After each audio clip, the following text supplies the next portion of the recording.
Hello guys, मेरा नाम है वर्षा और मैं नियामतपुर से रहने वाली हूँ और वेस्ट बंगाल की रहने वाली हूँ मैं। और मैं आप लोग को एक चीज़ बताना चाहती हूँ कि मैं 2026 में एसएससी एमटीएस का मैं तैयारी कर रही हूँ, जो कि मुझे नहीं पता कि मैं कैसे करूँगी, मैं क्या करूँगी और मैं कहाँ से शुरू करूँ, मैं कहाँ से ख़त्म करूँ। मुझे कुछ भी आइडिया नहीं कि मैं क्या करूँ, लेकिन मुझे इतना पता है कि मैं कर लूँगी। अगर मैं कोशिश कंटिन्यू करती रहूँ तो मैं पक्का कर लूँगी। तो मुझे बस आप लोगों का सपोर्ट चाहिए कि आप मेरे साथ रहो कि मैं ये क्रैक कर पाऊँ। आप देखते जाना मेरी जर्नी कैसे हो रही है, मैं आगे क्या क्या करती हूँ। मुझे बस आप लोग का सपोर्ट चाहिए गैस। और बात है कि मुझे अभी भी कोई आइडिया नहीं है, ठीक है। मैं यूट्यूब से क्लासेस कर रही हूँ। मैं जो एक पेड बैच भी मैंने एक लिया है, जो मैं उससे भी करती हूँ कभी कभी क्लासेस। तो बहुत कुछ है करने के लिए, तो इतना कुछ है कि क्या ही बता सकते हैं। बट एक होता है कि कुछ एक टॉपिक वाइज अगर आप करोगे तो शायद वो आप जल्दी कर लोगे। ऐसा मैंने बहुत बार किसी से सुना है कि आप टॉपिक वाइज करोगे तो आप बहुत कुछ सीखोगे। तो मैं भी वही कर रही हूँ। पहले मैंने क्वेश्चन आंसर्स मैंने अटेम्प्ट किया, मैंने मॉक टेस्ट देने का, मैंने स्टार्टिंग से ही मैंने ये गलती कर दी कि मैंने मॉक टेस्ट देना स्टार्ट कर दिया। लेकिन मुझे पता चला कि ये एक्चुअली में गलत तरीका है। पहले मॉक टेस्ट को नहीं देना है। पहले सिर्फ और सिर्फ हमें एक टॉपिक वाइज से स्टार्टिंग करनी है पढ़ने के लिए। आप अगर एक एक टॉपिक उठा के पढ़ोगे ना तो आपको आइडिया होगा कि आप कितने स्टेज में हो और आप कितना कर सकते हो, ठीक है। तो मैंने भी वही किया। फिर मैंने एक एक टॉपिक उठाया, तो मैंने उससे कुछ पढ़ा। मैंने अलग अलग क्लासेस की, पहले मैंने तो अलग अलग क्लासेस ही की थी। फिर भी मुझे समझ ही नहीं आ रहा था कि मैं अब क्या करूँ। बट इतना सारा क्वेश्चंस पढ़ने में, जीके तो मतलब ऐसा चीज़ है कि कभी ख़त्म ही नहीं होता है। जीके आप कितना भी पढ़ोगे ना आपको पता चलेगा। इतना डीपली क्वेश्चंस भी आता है ना, कभी कभी एसएससी एमटीएस में ये होता है कि आपको एक डीपली क्वेश्चंस भी दे देते हैं जो आप कर नहीं पाते हो। इसलिए तो मैं अभी स्टार्टिंग की हूँ, ये शायद मई का महीना चल रहा है। लेकिन मैं ये वीडियो पोस्ट करूँगी कुछ दिन बाद। अब देखते हैं कि क्या मैं कर पाती हूँ कि मैं नहीं कर पाती हूँ। मेरा बहुत ड्रीम है, मेरा ये ड्रीम जॉब है कि मुझे ये करना है, एसएससी एमटीएस का जॉब मुझे। और एक होता है ना गाइस कि एक मतलब एक लड़कियों को जॉब करने से एक फ्रीडम मिलती है ना, घर वालों से भी फिर बाद में सपोर्ट मिलता है। बहुत कुछ ऐसा चीज़ें हैं जो जॉब करने से लड़कियों को बहुत कुछ आज़ादी सा हो जाता है। तो इसलिए मेरा अभी मतलब इतना दिन से मैं पढ़ने की कोशिश कर रही हूँ ना कि पढ़ते पढ़ते जस्ट मेरा हालत ही ख़राब हो गया। मुझे कुछ दिन पहले अभी फ़ीवर भी लग चुका था।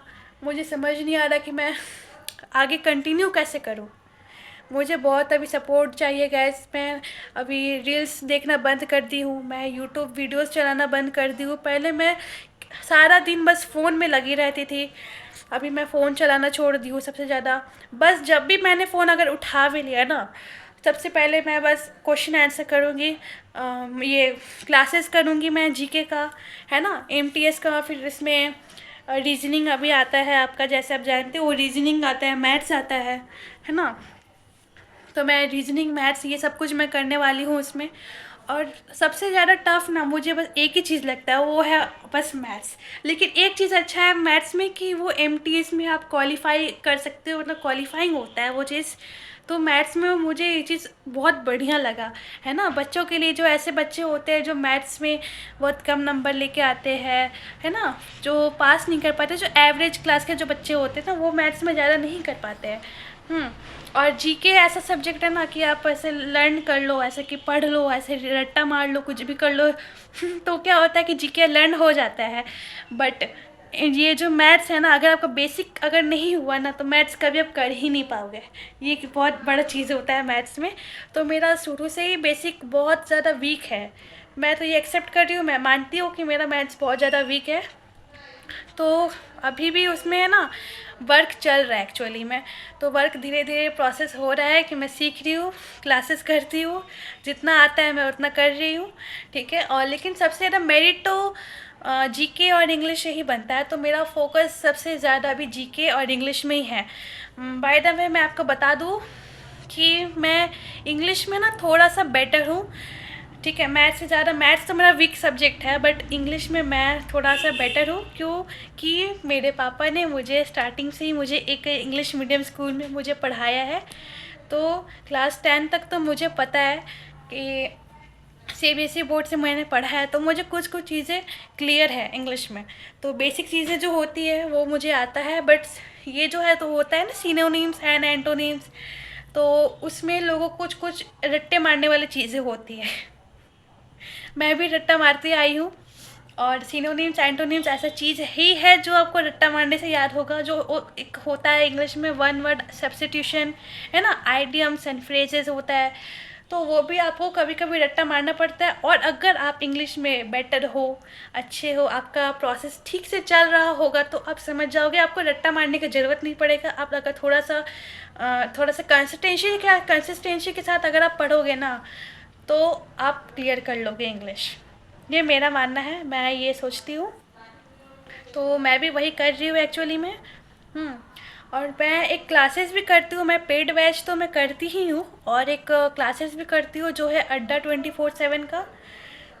है ना, एसएससी अड्डा 24/7, उसमें आशुतोष सर जो है वो जीके का क्लासेस कराते हैं। और मेरा पर्सनल एक्सपीरियंस ये है कि सर बहुत अच्छा पढ़ाते हैं, और सर की वजह से कितने सारे स्टूडेंट्स जो जीके में वीक होते हैं, जीके नहीं कर पाते हैं, है ना, तो वो पास हो जाते हैं। ये सर का बहुत अच्छा चीज़ है कि सर बहुत अच्छे से पढ़ाई कराते हैं। और भी टीचर्स हैं कि बहुत अच्छा पढ़ाते हैं, उनका कोई कंपैरिजन नहीं है। लेकिन मेरा पर्सनली, मैंने अपने क्लासेस जो है वो आशुतोष सर से किया है जीके का। तो सर बहुत अच्छा क्लासेस करवाते हैं और बेस्ट है ये।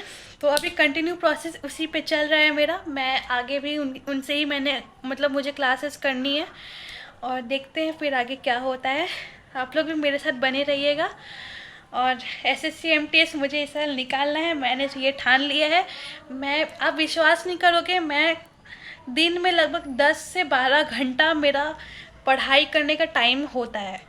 मतलब अगर 10 से नीचे अगर मैंने पढ़ा ना, तो मुझे सेटिस्फेक्शन नहीं होता कि अरे यार कुछ तो छूट रहा है, कुछ तो छूट रहा है, कि हाँ ये चीज़ छूट गया है, वो कंप्लीट नहीं हुआ है। लेकिन अगर मैंने 10 से ज़्यादा घंटे अगर मैंने पढ़ लिए ना, तो मुझे थोड़ा मैंने ठान लिया है कि मुझे इस साल एसएससी एमटीएस का जॉब लेकर ही रहना है। एक सीट उसमें से मेरी होगी, ये मुझे पक्का करना है। और इसके लिए मुझे बहुत ज़्यादा मेहनत करनी होगी। शायद आप यकीन नहीं करोगे कि मेरा डेली पढ़ने का टाइमिंग है 10 से 12 घंटे। तो मैं ये कुछ फेक नहीं रही हूँ, मैं एकदम आपको रियलिटी बता रही हूँ कि मैं ये जो कर रही हूँ ना, फ्रेशर से मैंने एकदम स्टार्टिंग से कर रही हूँ, तो मुझे टाइम लग रहा है। ठीक है, तो मैं 10 से 12 घंटे तो मैं ऐसे ही पढ़ लेती हूँ, पढ़ते पढ़ते मेरा पूरा दिन निकल जाता है।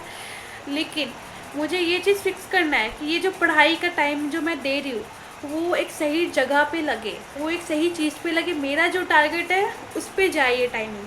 ठीक है, और जो मेन चीज़ है कि 10 से 12 घंटा पढ़ना, आप कुछ भी ऐसे पढ़ लोगे और निकाल लोगे, आप ये सोच के पढ़ोगे तो नहीं होगा। आपको टॉपिक वाइज मेन चीज़ें, मेन पॉइंट्स है जो आपको कंटिन्यू पढ़ने पड़ेंगे। बिना पढ़े तो ऐसा होगा नहीं। तो मैं भी वही कर रही हूँ कि मैं कंटिन्यू पढ़ लेती हूँ, बट कुछ दिन से ना मेरी पढ़ते पढ़ते, मेरा तो इतना आदत पहले भी था नहीं कि मैं एकदम ब्रिलियंट बच्चों की तरह मैं पढूँ, तो ऐसे तो कभी हुआ ही नहीं मेरे साथ। मैं स्टार्टिंग ही की थी, तो मेरे घर वाले भी मतलब ऐसे ही परेशान थे, बोले कि क्या हो गया, लड़की ऐसे इतना देर कैसे पढ़ ली थी, जो कभी आधा घंटा भी ठीक से नहीं पढ़ाई करती थी। तो एक लड़की जॉब के लिए कितना कुछ कर सकती है, मतलब आप सोच के देखिए ये चीज़। तो हम लड़की हैं और हम लोग कुछ भी कर सकते हैं।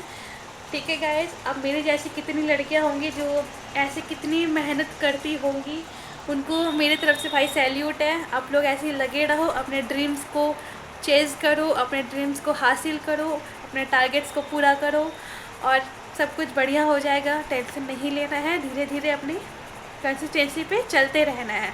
ठीक है, कुछ दिन पहले मेरा जो तबीयत ख़राब हो गया था गाइस, तो वो मुझे एक्चुअली में सर्दी और फीवर लग गया था, जिसकी वजह से मैं 3 से 4 दिन मैंने पढ़ाई नहीं किया, मुझसे हुआ ही नहीं पढ़ाई, क्योंकि नोट्स बनाने पड़ते हैं, याद करने पड़ते हैं, तो ये सब चीज़ें थोड़ा डिफ़िकल्ट हो जाता है। और नींद इतनी आती थी उस टाइम पे, लगता था कि मैं पढ़ ही नहीं पाऊँगी। तो मेरे घर वालों ने भी मुझे बोला कि अभी 2-3 दिन का ब्रेक ले ले, उसके बाद तो फिर से स्टार्ट कर देना। तो एक ऐसे जो एसएससी एस्पिरेंट होते हैं ना, उनको यही चीज़ पता होगा कि 2-3 दिन का ब्रेक लेना भी कितना बड़ा चीज़ होता है, कितना बड़ा लॉस हो जाता है, क्योंकि 2 से 3 दिन भी आपके लिए इम्पॉर्टेंट बन जाता है अगर आप एक जॉब के लिए, एक जॉब का प्रिपरेशन कर रहे हो तो। ठीक है, तो वो भी मेरे साथ भी सेम चीज़ हुआ। फिर भी मैंने 2-3 दिन मैंने रेस्ट किया, उसके बाद मैंने मेडिसिन वगैरह सब कुछ खाया। देन उसके बाद फिर से मैं पढ़ाई करने बैठी, फिर से अपने स्टार्ट पे, अपने जर्नी पे मैं लग पड़ी। अब आगे देखते हैं कि मेरे साथ क्या होता है, मैं इस बार क्या करती हूँ, कैसा जाता है मेरे साथ मेरा एग्ज़ाम। मैं वैसे मेरा एज मैं आपको बता दूँ कि मैं अभी सेकेंड ईयर, मैं अभी कॉलेज में हूँ। ठीक है, मेरा कॉलेज यहाँ से नहीं है, मैं रेगुलर कॉलेज करती हूँ अपना, ओपन बोर्ड है मेरा। ठीक है, विवेकानंद ग्लोबल यूनिवर्सिटी जो कि है जयपुर में। तो मुझे कॉलेज का इतना प्रेशर नहीं पड़ता है कि मैं कॉलेज का ये सब पढ़ाई करूँ, बट इसलिए मैंने ये सोचा था कि मुझे अब एसएससी के लिए पढ़ना पड़ेगा। इसलिए गाइस, मेरी जर्नी में आप लोग मेरे साथ रहिएगा। ठीक है, thank you so much to watch my video. जय हिंद, जय भारत।